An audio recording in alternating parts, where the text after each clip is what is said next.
This is Daniel Coosberry, and in this section we're continuing with geometry and focusing entirely on triangles. So there's a lot of different kinds of triangles, a lot of different properties, and we're going to try to hit them all as quickly as we can. And for starters, let's just consider any average triangle. And one property that we're going to need to use for a lot of these things is that the sum of the angle measures of the three angles in a triangle is 180 degrees.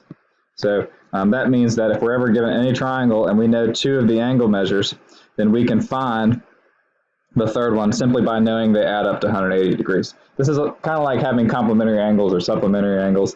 Is if we were to do, let's do the measure of angle 1 plus the measure of angle B plus the measure of angle C equal 180. Then we can just subtract that 120 and that 17 from 180, and we'll get the measure of angle A. And that's pretty much it. So it's a really nice property to have. I got 43 degrees. It's a really nice property to have because it's going to help us kind of learn more about when angles are formed and they end up being triangles and whatnot, and it's going to help us do messier problems like this one. So here's another example where you just got some rays and lines and in all these rays and lines and stuff. It looks like you end up having two triangles formed, and our goal is to find the angle measures of these 5 numbered angles here. Okay, and so really what I guess I want to do is I want to use the fact that triangles add up to be 180 degrees, but right now I don't have the angle measures of two angle measures of any of these triangles. So I need to work on getting 2 angles in a triangle, and I can find the third one. And the only thing I can see to do first is by noting here, I have a right angle here. See that little box? That means there's a right angle here. And here I have a ray and another line cutting through it, which means that this angle and angle 1 are complementary. So they add up to be 90 degrees. So if the measure of angle 1 plus 90 degrees is equal to 180 degrees, I'm sorry, that's supplementary. That's not complementary. These two angles are supplementary. So if those add up to be 180 degrees, then the measure of angle 1 is equal to 90 degrees. So I can put a little box there if I wanted to. That shows me that's 90 degrees, that's 90 degrees, that's kind of nice. And now I have 2 angles. I now have 2 angles in a triangle, and I can solve for angle 2 now. So I have 43 degrees plus 90 degrees plus the measure of angle 2 is equal to 180 degrees. So if I do subtraction, I subtract 90 and 43 from 180 degrees, I end up with the measure of angle 2 is equal to 47 degrees, and I can label that best I can. So this is actually coming along kind of nice. I've already got one of these triangles figured out. I've got 3 more angles to go. And the next thing I can see is I've got vertical angles here. I've got this segment and this line intersect. These two are opposite angles, so they're vertical angles, which means that the measure of angle 3 is also 47 degrees. And now I have 2 angle measures in this triangle as well. So I want to do another thing. I've got 47 degrees in this triangle. I've got 60 degrees in this triangle. And I've got the measure of angle 4. They're all going to add up to be 180 degrees. Which means if I subtract 60 and 47 from 180, I get the measure of angle 4 is equal to 73 degrees. That's that, 73 degrees. So I'm almost done. Now I just want to get that angle 5, and to do that I can see that there's this line here, and this ray cuts through it, so it separates this straight line into 2 angles. So they're going to be supplementary, and I don't really have room to write this down, but I'm going to do supplementary angles here. I'm going to say these 2 add up to be 180, and 180 minus 73 gives me 107 here for the measure of angle 5. So it's kind of nice because now I've got a more complicated geometric figure and it ended up forming some triangles. And so I use the fact that the triangle angle measures add up to be 180 in order to find all the angles of this triangle, which is pretty nice. And I also had to use stuff from the last section, vertical angles and supplementary angles and things like that. So the more pieces we have, I guess the more complicated figures we can D. So it's kind of like a two-edged sword. You know, you probably don't want to do a lot of complicated stuff, but we can now because we have more tools. So more triangle properties. We have ways of classifying properties. One of them is by their angles, and one of them is by their sides. So one type of triangle is one in which all the angles are acute. So nothing's bigger than nothing's 90 degrees or bigger. All three of these are less than 90. So we'll call it an acute triangle. One of them is a right triangle, kind of like one on the last page, where one of the angles is a right angle, which means the other two have to be acute. They have to add up to be 180 total. So we'll call that a right triangle. And then an obtuse triangle has one angle that's bigger than 90 degrees, and the other two are acute. So we'll call it obtuse. So it's not a terribly hard thing to look at a triangle and classify it here. What's a little more challenging is we can also classify it by sides. So if we have a triangle where two of the sides have the same length, we're going to call it an isosceles triangle. The third one's going to be different. And one nice property of isosceles triangles is that these angles formed by these sides, these opposite angles here, have the same measure too. So if these sides are equal, then these angles are equal, which is really nice. That's an isosceles triangle. An equilateral triangle, all three sides are the same, and so it has a really nice shape. We could also call that a regular triangle, an equilateral triangle. And if that's the case, then you have all these angles of the same measure, and since they all have to add up to be 180, then that angle measure is 60. So 60 plus 60 plus 60 is 180.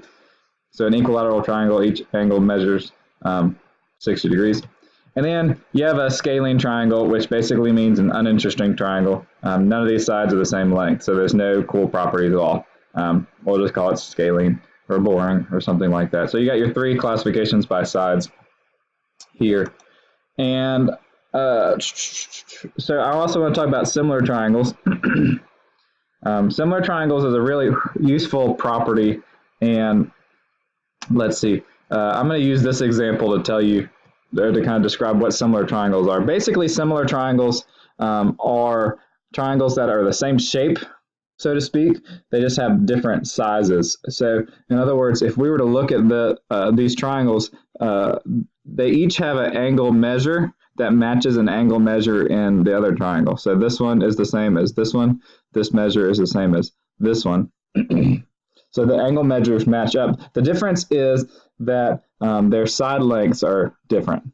But when the angle measures match up like this, they have corresponding angles, then there's a common ratio between their side lengths. And so if I wanted to kind of highlight or find this ratio, or kind of even just prove to you that there is a common ratio here, let me start by taking the measure of DE and dividing it by, so that's this side, dividing it by the measure of AB, which is its corresponding side. So there's this little 1 tick mark, 3 tick mark, 1 tick mark, 3 tick mark. Those two match up.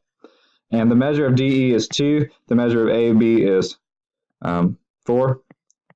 So that ratio is 1/2. Now, what I'm saying about similar triangles is that if you did this with all three sets of sides, you should get the exact same ratio when you do it. So I'm going to keep doing this. I'm going to go from DF and divide that length by the length of its matching side AC. And I get 3/6, which is also 1/2. So there's that ratio again. And if I were to do EF and divide it by the length of its matching side BC, I get 4/8, which is also 1/2. So in other words, there's this common ratio when you have two triangles and the angles are equal. So they just match up. They each have a buddy. Every angle in this triangle has a buddy in this triangle. Then you have a common ratio. We're going to call those similar triangles. These are similar.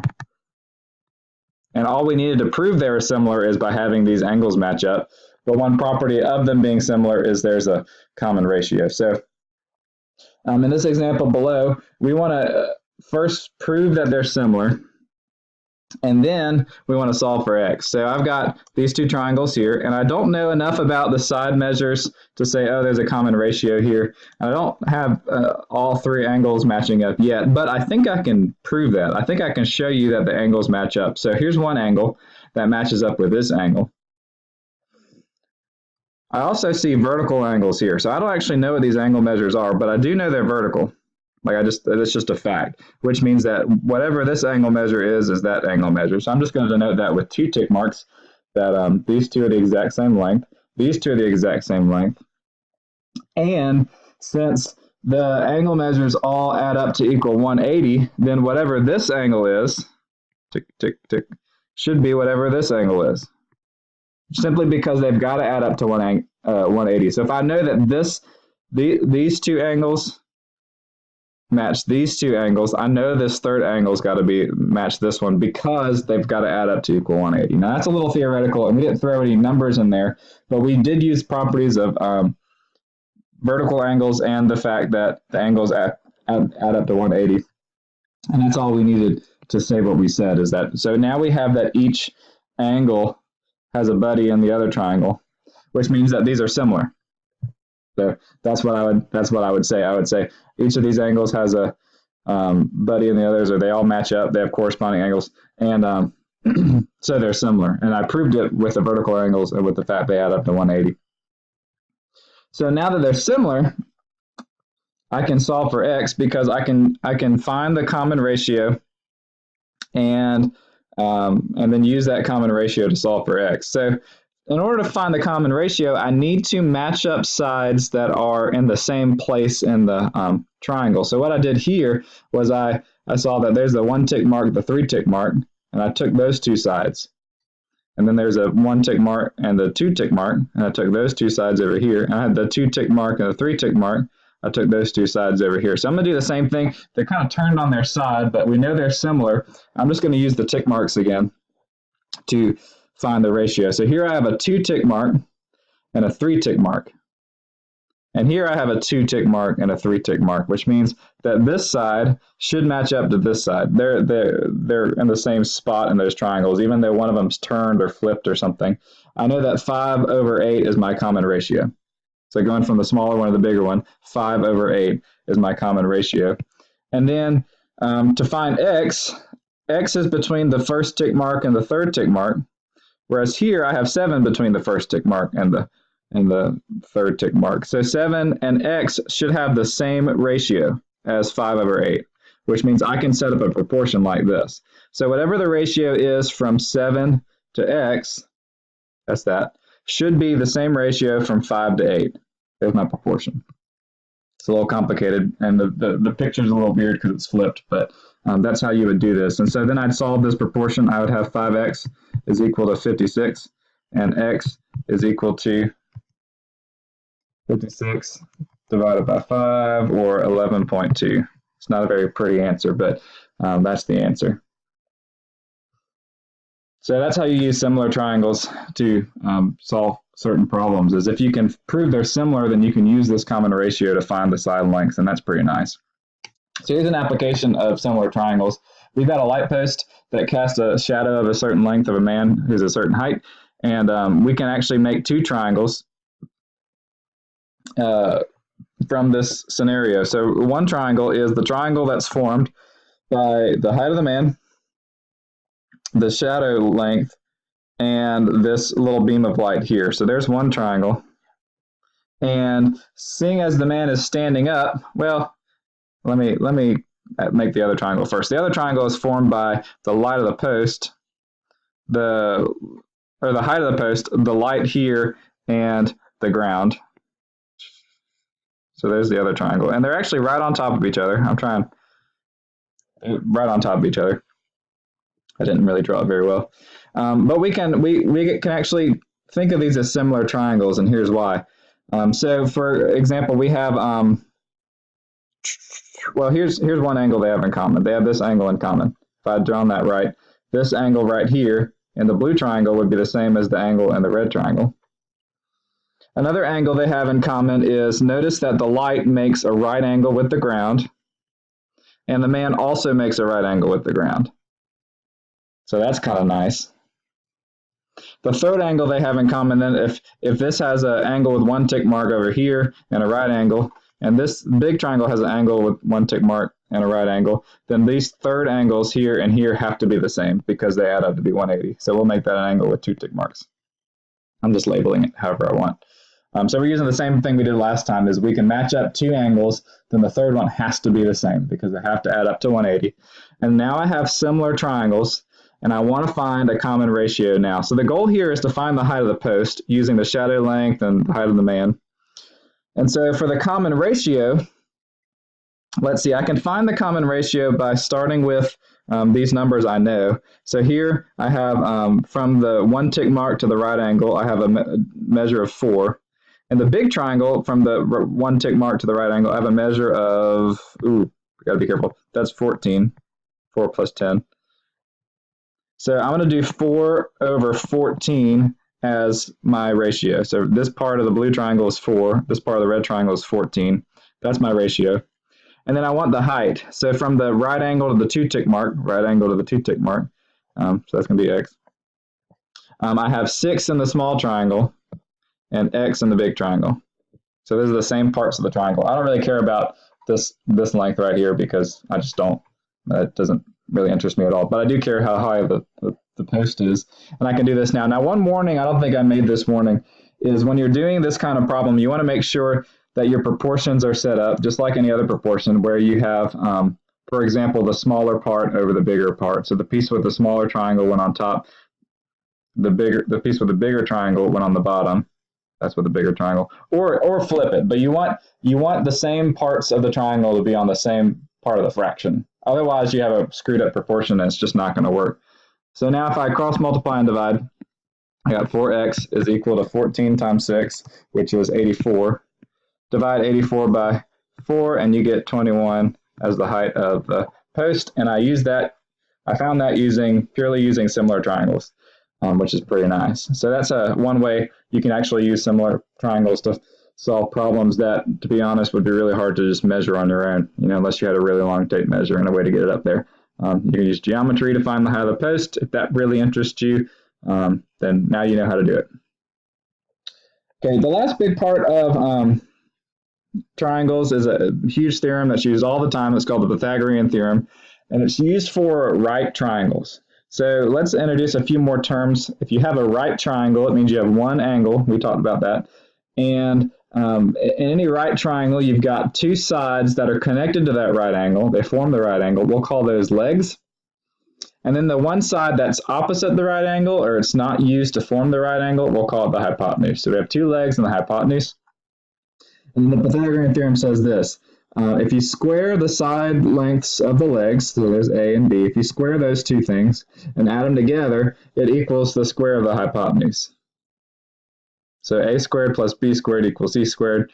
If you square them and add them, you get the square of the hypotenuse. Notice that it doesn't really matter which leg is which because you're adding. Order doesn't matter. You could switch it. You could do B squared plus A squared. But it does matter that you identify the legs right and you identify the hypotenuse right. The hypotenuse is always going to be the one by itself in this equation. So here's kind of a simple one. We want to solve for C. So we'll do A squared plus B squared equals C squared. We'll do 9 squared plus 12 squared, or you could have done 12 squared plus 9 squared is equal to C squared. So in my calculator, if I do that, I get 225 on the right-hand side and C squared on the left-hand side. And then I'd want to square root both of those. So if I square root the right side, I get C. If I square root the left side, I get my answer. So here I get C. If I square root 225, I get 15. So C is equal to 15 feet. So that's the Pythagorean theorem. It's a little bit nicer than similar triangles if you ask me, because it's just a formula. That's honestly not too hard to remember. Okay, so here's a practical application of that. If you've got two roads that intersect and you want to make a new road. So here's the new road. You've actually got yourself a right angle here, and you know the distance of these two pieces. You want to calculate the distance of the new road. And this question specifically says the construction costs are $150,000 per kilometer for this new road. So we're not only going to find the distance of this new road, but we're going to calculate how much it's going to cost to do it. So let's find the distance first. We'll call that C. So we're going to do 3,000 squared plus 4,000 squared equals C squared. I'll do that in my calculator real quick. I get 25, I think it's 2,000,000 500,000. No, that's not right. It's 25 million. I'm just going to leave that number in my calculator and square root. I get 25 million, and then I'm going to square root 25 million, and I get 5,000 over here. So if I square root both sides, that's what I did. Square root of that, I got C.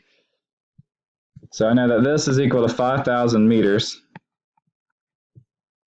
And then I need to go actually answer this question. So the construction costs are $150,000 per kilometer. I've got a distance of 5,000 meters. So the first thing I should do is I should convert that to kilometers. And that's not a hard thing to do because from meters to kilometers, I moved the decimal 1, 2, 3 places to the left. So C is actually also equal to 5 kilometers, which means my cost is going to equal $150,000 per kilometer, which is 5 kilometers. So if I multiply those two numbers together, I should have my answer. So $750,000. It's a lot of money. But so now what we've done is we used the Pythagorean theorem to calculate the distance of the road, and now we found the cost it's going to make to make the road. And then I guess the next thing to do would either be to report that cost to whoever is going to be constructing it, or they're going to change their mind and say that's too expensive, we don't have the money, so we'll maybe put a road somewhere else, but we can't build that one.